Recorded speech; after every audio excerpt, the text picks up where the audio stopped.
Ladies and gentlemen, as you all can hear my voice, the flu has taken its toll, not just on me, but we have another change of program since the Chancellor is sick.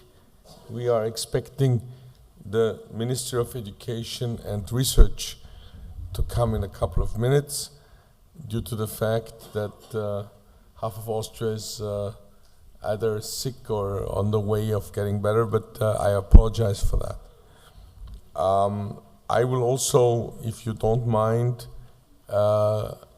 give my little comments on what's going on once he's here. So I would like to take the opportunity to invite Luiza Thompson Flores, Assistant Director, if I'm correct, to the Managing Director of the UNESCO, to the rostrum. We are very thankful that you're here. Let me put it this way. The relationship between the Jewish world and UNESCO is not exactly a love peace. We've had our more downs than ups lately. The Jews have no historical rights to the Temple Mount and other things, but we also know that many civil servants and leading directors and assistant directors and others in the UNESCO have been trying very hard to change the situation. So we will receive you here with open arms, even so many of us have been attacking UNESCO for the last years, practically day after day, for their, I don't know, craziness about one single country and one single people, namely the State of Israel and the Jewish people. So, Mrs. I think Thompson Flores, if I pronounce it correctly, the floor is yours, and a very, very warm welcome.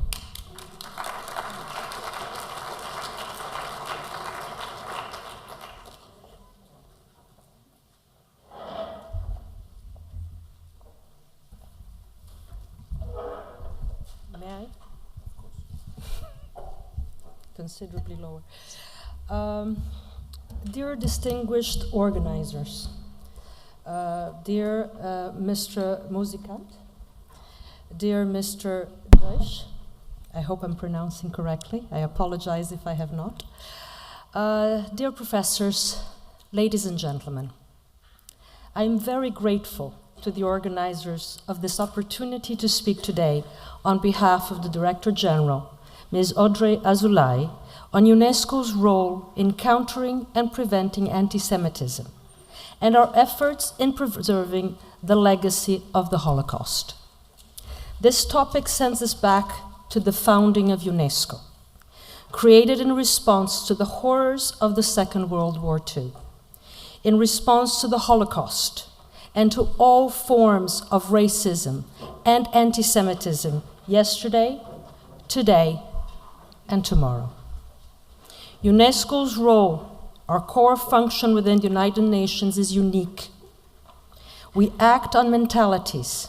We act by building the defenses of peace in the minds of men and women, building a climate for dialogue, for human rights, through education, culture, and the sciences.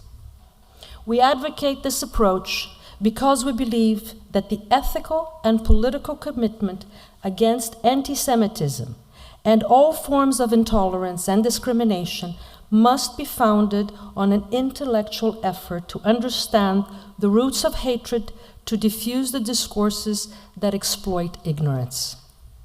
We strongly believe that knowledge is the most powerful tool for peace, and that culture is our strongest weapon against hatred.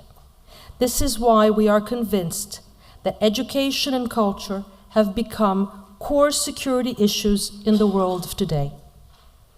Let us be perfectly clear. Today, anti-Semitism kills. Children were killed in Toulouse because they were Jewish. Women and men were murdered in Paris, in Brussels, in Copenhagen, and other places because they were Jewish. Places of worship, schools, and community centers are attacked because they are Jewish. We see anti-Semitism in regions of the world where there are no Jewish communities. Anti-Semitism fuels extremist ideologies that promote destruction and murder globally. Anti-Semitism feeds conspiracy theories, disseminating lies and prejudice on the internet and through social media. It builds on public discourses stigmatizing minorities, refugees, foreigners, and is a core element of ideologies that seek to divide and exclude. It builds on distortions of history and attempts to relativize and minimize the scope, the impact, and the complex realities of the Holocaust. It also expresses itself in the form of a demonization of Israel through the hateful and systematic criticism of a country and seeking to delegitimize its very existence. Anti-Semitism evolves with time and context. It can adopt new masks, learning how to hide under different forms, sometimes finding shelter behind freedom of expression. Anti-Semitism does not concern Jews only. By cultivating ideologies anchored in hate, prejudice, and inequalities of identities, anti-Semitism threatens the realization of all people's human rights.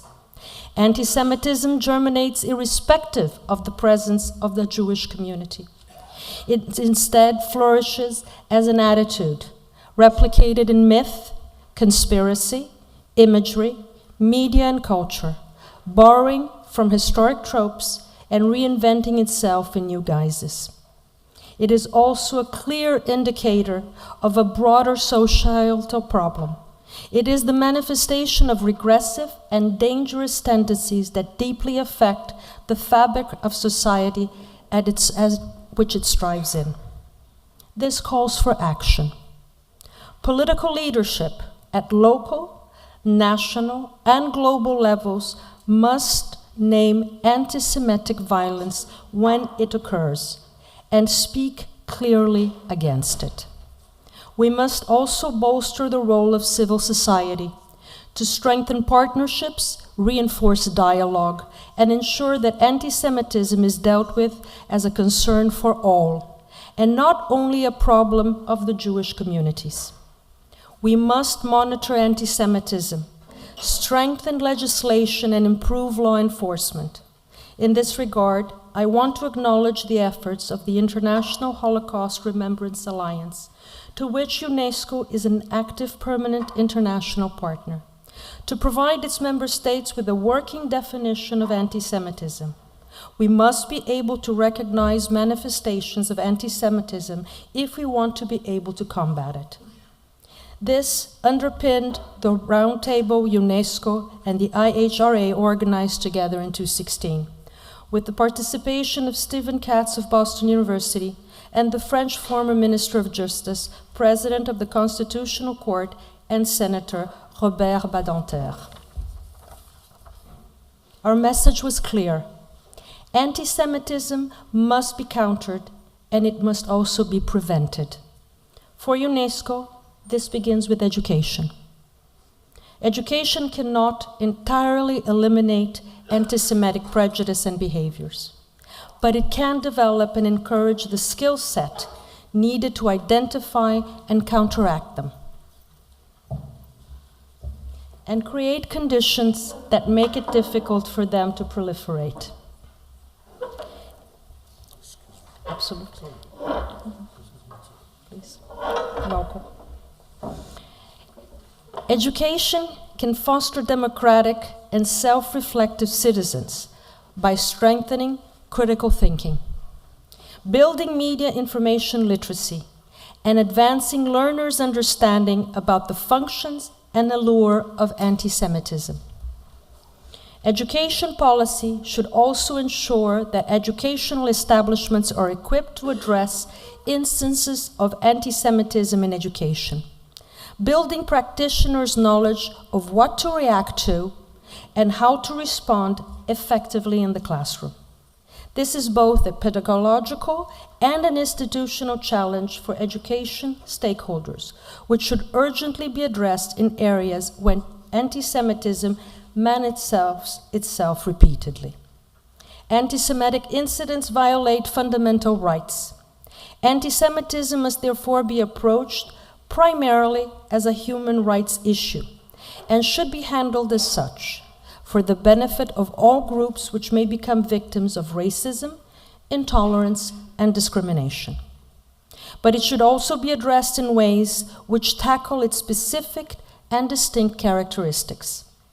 Education to prevent anti-Semitism thus requires a particular effort to equip learners and educators with knowledge about the phenomenon of anti-Semitism as such, so they can better identify, understand its historical and contemporary functions, manifestations, and impact on Jews and on the society as a whole.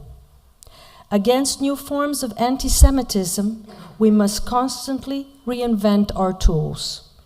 This effort requires policy review, curriculum and textbook revision, new educational materials, dedicated teacher training, reviews of effective pedagogies, stronger synergies with the non-formal sector of education. This is the spirit of UNESCO's work on anti-Semitism.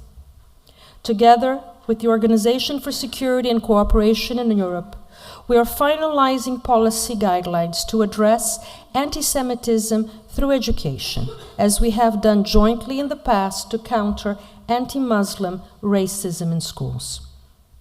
These guidelines, destined to support policymakers in the formal sector education, will provide the necessary educational framework for combating anti-Semitism in a manner that addresses the need to prevent intolerance and discrimination. This guide will be supplemented later on with support materials for teachers trainers. Please let me thank here our partners at the OSCE Office of Democratic Institutions and Human Rights and the experts of the Project's Advisory Board, many of whom are present today in this conference, for their constant support in this important and difficult endeavor. Alongside manifestations of anti-Semitism, we see more and more attempts to distort the history of the Holocaust and minimize the responsibility of local authorities and populations alongside Nazi Germany, deflecting responsibility in the crimes perpetrated, if not expurging national histories from their Jewish dimension. Traumas from the past keep re-emerging, more than 7 decades after the genocide, highlighting the constant difficulty to deal with these painful and embarrassing historical facts and the destabilizing impact of national historical narratives. We see forms of secondary anti-Semitism and accusations that Jews are cultivating the feeling of guilt of non-Jews in relation to the Holocaust for political and financial gain and for the benefits of Israel, a particularly insidious and sly form of anti-Semitism. We see also outright denial of the Holocaust, which remains pervasive in several parts of the world. This issue, too, must be addressed, and it is, I believe, UNESCO's role. Against Holocaust denial and relativization, which keeps fueling anti-Semitism, we teach about the Holocaust. And over the years, UNESCO has organized countless workshops and conferences involving educators of all regions of the world, from Europe to Latin America and to Africa, to educate, to mobilize. Last month, on the International Day of Commemoration in memory of the victims of the Holocaust, UNESCO hosted major public events, including public debates with historians Henri Rousseau, Serge Klarsfeld, Doudou Dienne, UNESCO organized also the premiere of the Claude Lasman remarkable last film, Four Sisters. In this context, UNESCO is also hosting a remarkable exhibition about the International Tracing Service of Bad Arolsen, participating in a social media campaign to help families identify artifacts that belong to victims of Nazi persecutions. The archives of the International Tracing Service, together with Anne Frank's diaries, the Regenblum archives of the Warsaw Ghetto, and the pages of testimony of Yad Vashem are inscribed to UNESCO's Memory of the World Register, which recognizes and protects the most important archives of humanity's shared and documentary heritage. Mostly, UNESCO works with educators to provide them with concrete solutions to address past atrocities while promoting the knowledge, the skills, the values, and the attitudes that can help prevent anti-Semitism, racism, and all forms of intolerance that may lead to group-targeted violence. Since 2016, UNESCO has been working with United States Holocaust Memorial Museum to promote and develop education about the Holocaust in all regions. Together, we support the development of national initiatives in countries as diverse as Chile, Colombia, Hungary, Indonesia, India, Kenya, Lithuania, Namibia, Mexico, the Republic of Korea, Tunisia, Turkey, just to name a few, and many more. In Latin America, UNESCO leads a network on education about the Holocaust and genocide, composed of ministries of education of 10 countries, and supporting national efforts to teach about the Holocaust, genocide, and other atrocity crimes with a variety of partners: Yad Vashem, the USC Shoah Foundation, Yahad in Unum, Facing History, and ourselves and others. In Western and Central Africa, UNESCO is working with the French Shoah Memorial and the South African Holocaust and Genocide Foundation to train senior education officials. In Southeast Europe, UNESCO has been facilitating an initiative of the successor states of Yugoslavia to create a permanent joint exhibition on the history of the Holocaust and other crimes perpetrated at this time in the region in the former Yugoslav pavilion of the Auschwitz-Birkenau Museum, a UNESCO World Heritage Site. UNESCO has supported the creation of chairs in a number of universities on Holocaust education and genocide prevention in Poland, in France, in the United States. Last year, UNESCO published the first ever guide on education about the Holocaust and the prevention of genocide, designed for policymakers, curriculum developers, and teacher trainers. This is a recent evidence why education about the Holocaust in particular, and more broadly, education about the history of genocide and atrocity crimes stand at the heart of UNESCO's effort to foster peace and mutual understanding. For UNESCO, quality education, based on knowledge of the social and political dynamics can lead to mass violence, is fundamental to building stronger societies, resilient to violence and hatred. This is how we confront the Holocaust denial and distortion, with more education, more knowledge of history, and more extensive outreach to young people, notably through the social media. I am pleased to inform you that UNESCO is currently working with the World Jewish Congress to establish a new online platform and social media campaign to disseminate historical facts about the Holocaust and counter anti-Semitic hate speech on the internet. These are substantial developments. Understanding the past and how the consequences of the Holocaust will impact our present, especially here in Europe, and keep feeding new forms of anti-Semitism is crucially important. Nevertheless, anti-Semitism is an issue for today, related to a particular political and society context. The justified attention we pay to the history of the genocide should not lead young people to misconceive the contemporary forms this hatred has taken. It is why we consider UNESCO's work against anti-Semitism as a part of its wider effort to prevent violent extremism and promote global citizenship education. This underpins UNESCO global leadership in the field of preventing violent extremism through education. This underpins the normative tools developed by UNESCO. Our Teacher's Guide on the Prevention of Violent Extremism, which refers to the issue of anti-Semitism, and our Guide for Policymakers on the same topic. We are now developing new tools for teachers on the prevention of violent extremism, including on specific issues such as anti-Semitism and conspiracy theories. This underpins our work to protect heritage from destruction and cultural cleansing. The UN Security Council Resolution 2347, adopted on 24 March 2017, was a historical decision in this respect, with the first ever G7 meeting on culture organized a week later. It attested to a new awakening about the power of protecting culture for peace and security. Violent extremists know the power of culture to unite. And this is why they target and destroy heritage.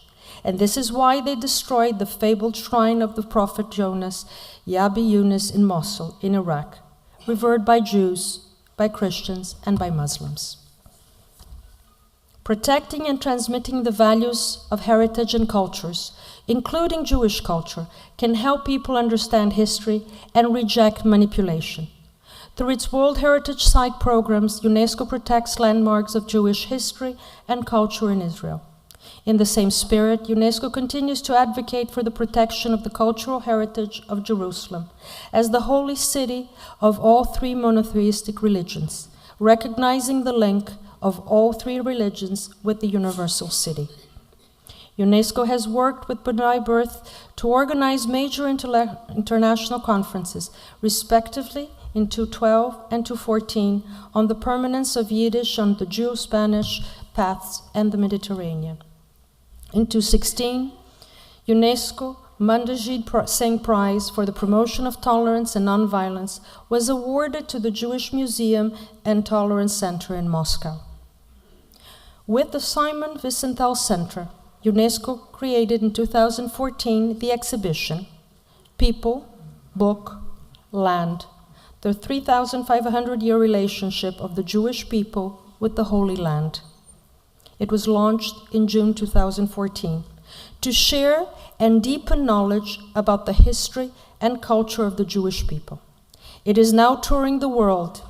It has been to the congresses in Washington, the Knesset in Israel, the Vatican, Westminster Palace in London, Buenos Aires, Baku. I would like to conclude with an announcement. Tomorrow, UNESCO will be inaugurating in Sarajevo, at the National History Museum, a newly refurbished room to host the manuscript of the Sarajevo Haggadah.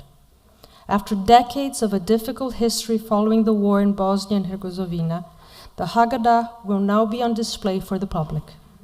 This famous manuscript is one of the most emblematic examples of Jewish medieval art, an invaluable testimony of the wealth of Jewish culture, and an enduring symbol of exile and persecution, from the expulsion of Jews from Spain to the Holocaust to the siege of Sarajevo. The Sephardic Haggadah survived centuries. It was protected during the Second World War, and the destruction of European Jews by people of different faiths and beliefs, taking immense risk to preserve it for the new generations to come. We can admire it today in a museum because some people chose to risk their lives to ensure that this treasure of Jewish faith and culture be passed on to us, despite the ongoing genocide and despite the indifference of the majority. We believe at UNESCO that human rights and cultural understanding must be the bedrock for all progress moving forward. At a time of rising challenges and growing frustrations that foster cynicism, may such examples of humanity and courage guide us in our work to build a better future for all. I thank you for your dedication to the goals we share.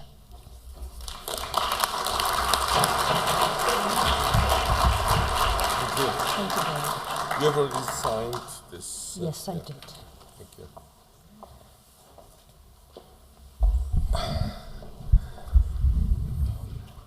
Mrs. Thompson Flores, many thanks.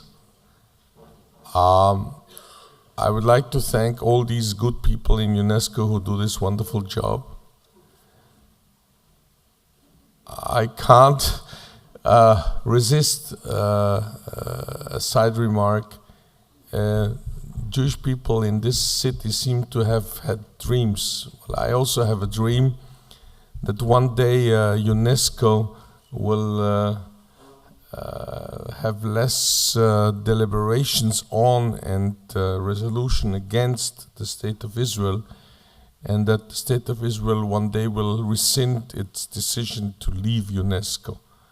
So for all of us, anti-Semitism also is included when the rights of the Jewish people to Jerusalem and to Hebron are denied. This is something which we cannot accept.